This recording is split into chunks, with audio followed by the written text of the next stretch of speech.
Assalamualaikum warahmatullahi wabarakatuh. Salam sejahtera bagi kita semua. Perkenalkan, saya Anggi Damayanti dari Program Studi Manajemen Universitas Sibar Asia. Video ini merupakan bagian dari ujian akhir semester mata kuliah Perekonomian Indonesia. Sesuai ketentuan, saya memilih 3 soal untuk dijelaskan secara lisan.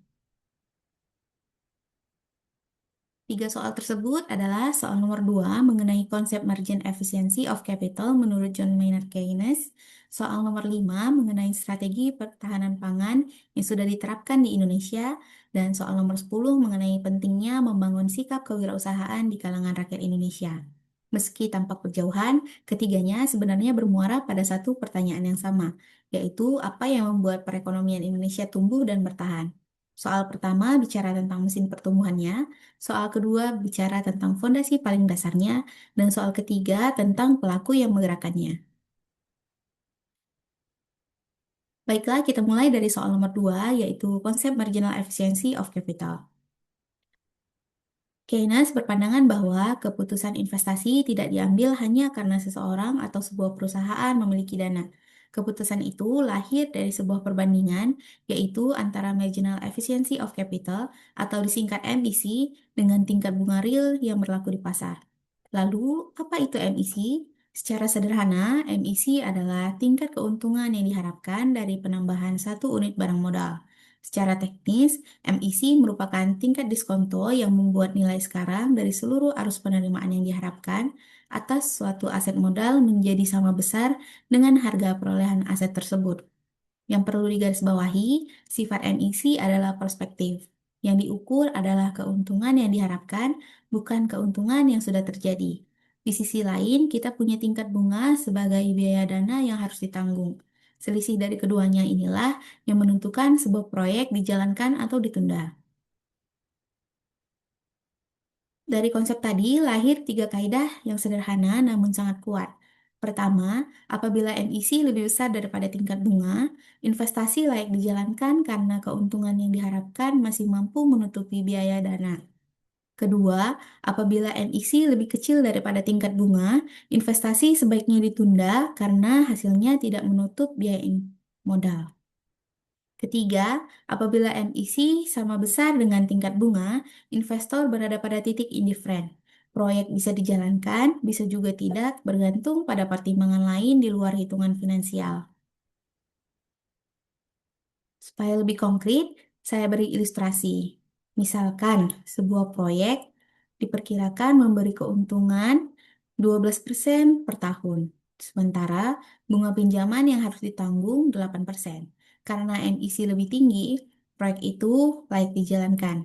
Namun, apabila bunga pinjaman naik menjadi 15%, proyek yang sama tidak layak untuk dijalankan, walaupun prospek usahanya tidak berubah sedikit pun.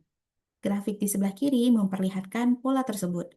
Semakin tinggi tingkat bunga, semakin sedikit pula proyek yang lolos seleksi sehingga volume investasi menurun.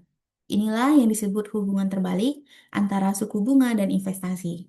Keynes juga menjelaskan bahwa MIC cenderung menurun seiring bertambahnya stok modal. Sebabnya ada dua. Tambahan hasil dari setiap unit modal berikutnya semakin kecil, sementara permintaan atas barang modal yang meningkat justru menaikkan harga perolehannya. Selain suku bunga, MIC juga digerakkan oleh faktor yang bersifat ekspektatif. Ada 4 yang saya catat. Yang pertama, optimisme pelaku usaha terhadap prospek masa depan. Kemudian, perkembangan permintaan dan penawaran. Selanjutnya, pertambahan stok modal yang justru menggerus MIC, serta kemajuan teknologi yang bisa mendorong investasi meski tingkat bunga tidak berubah. Implikasi kebijakannya cukup penting, karena bertumpu pada ekspektasi, MIC mudah berubah, sehingga investasi menjadi komponen permintaan agregat yang paling tidak stabil. Artinya, penurunan suku bunga acuan Bank Indonesia memang berpotensi mendorong investasi, tetapi ketika pelaku usaha sedang diliputi pesimisme, pelonggaran moneter saja tidak cukup. Diperlukan kebijakan lain yang memulihkan kepercayaan dan membenahi iklim usaha. Demikian penjelasan saya untuk nomor 2. Selanjutnya, Saya masuk ke soal nomor 5 mengenai strategi ketahanan pangan yang sudah diterapkan di Indonesia. Sebelum masuk ke strateginya, kita perlu memberi batasan lebih dahulu. Ketahanan pangan adalah kondisi terpenuhinya kebutuhan pangan rumah tangga yang tercermin dari ketersediaan yang cukup, baik jumlah maupun mutunya, aman, merata, dan terjangkau. Kerangkanya berdiri di atas tiga pilar. Yang pertama, ketersediaan, yaitu pasokan yang stabil dan berkesinambungan. Yang kedua, distribusi dan akses, yaitu keterjangkauan antar wilayah dan antar waktu. Yang ketiga, konsumsi, yaitu kecukupan mutu gizi dan keragaman pangan yang dikonsumsi. Judul slide ini sengaja saya beri nama cukup saja tidak pernah cukup, karena inilah inti persoalannya. Bila salah satu unsur tidak terpenuhi, ketahanan pangan sebuah negara tetap dikatakan rapuh sekalipun stok nasionalnya berlimpah.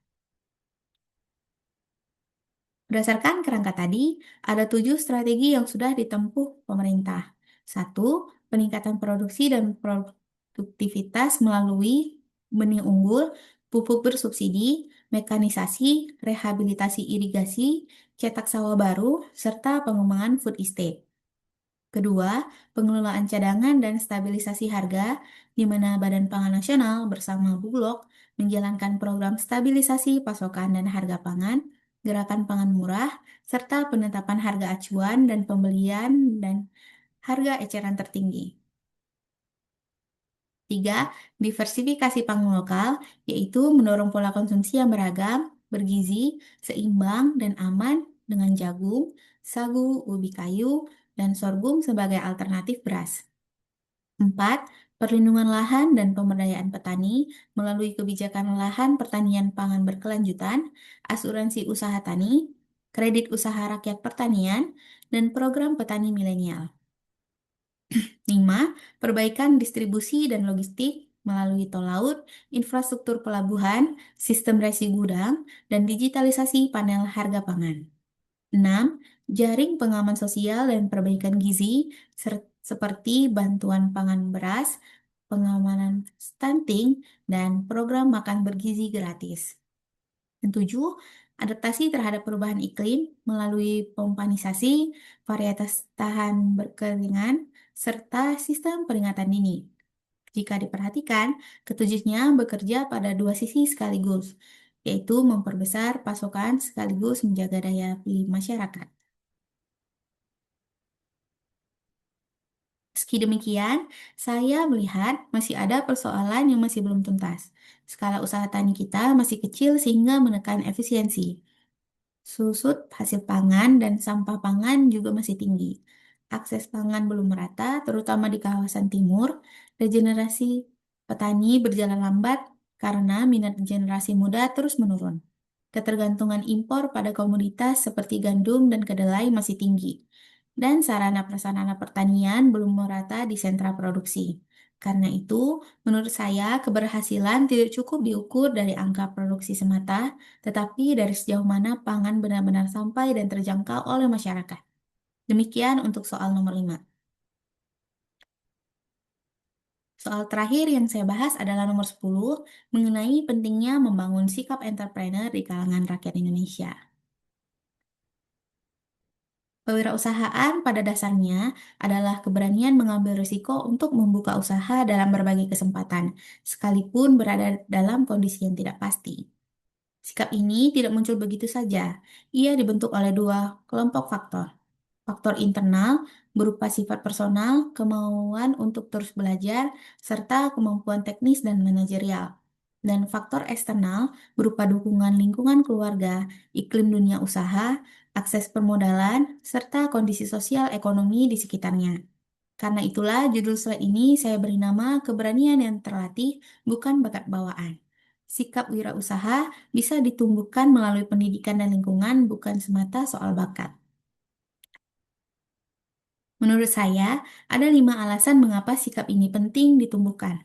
Pertama, penciptaan lapangan kerja. Angkatan kerja kita tumbuh jauh lebih cepat daripada daya serap sektor formal. Kewirausahaan mengubah orientasi masyarakat dari pencari kerja menjadi pencipta lapangan kerja. Kedua, menekan kemiskinan dan ketimpangan. Usaha mikro, kecil, dan menengah menyerap sebagian besar tenaga kerja nasional dan memperluas sumber pendapatan rumah tangga. Ketiga, memperkuat kemandirian ekonomi. Sejalan dengan ajaran kemandirian dalam konsep Trisakti, yang kita inginkan adalah pembangunan Indonesia, bukan sekedar pembangunan di Indonesia. Keempat, mendorong inovasi dan daya saing. Wirausaha adalah pihak yang menerjemahkan kreativitas dan teknologi menjadi nilai tambah, misalnya melalui hilirisasi, sehingga kita tidak selamanya hanya mengekspor bahan mentah. Kelima, menjadi bantalan saat krisis. Pengalaman krisis moneter tahun 98 dan pandemi memperlihatkan bahwa usaha kecil relatif lentur ketika usaha skala besar terguncang. Semuanya bermuara pada satu pertanyaan.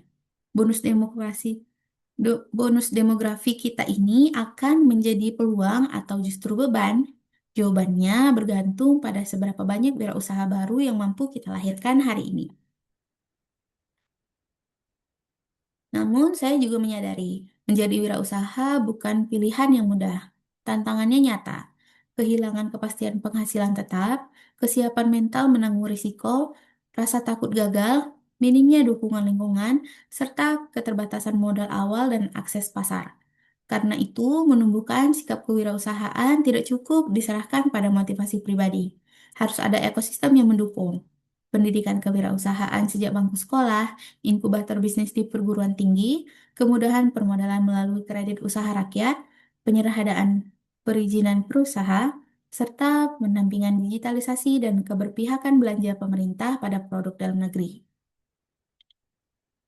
Sebagai penutup, saya ingin menarik benang merah dari ketiga pembahasan tadi. Pertama, investasi bergerak mengikuti ekspektasi keuntungan, bukan sekedar ketersediaan dana. Kedua, ketahanan pangan diukur dari akses yang merata, bukan hanya dari angka produksi. Ketiga, kewirausahaan menjadi penopang kemandirian ekonomi sekaligus menyerap tenaga kerja. Ketiganya bertemu pada satu titik yang sama, yaitu kualitas kebijakan dan kualitas manusia yang menjalankannya. Sekian dan terima kasih. Wassalamualaikum warahmatullahi wabarakatuh.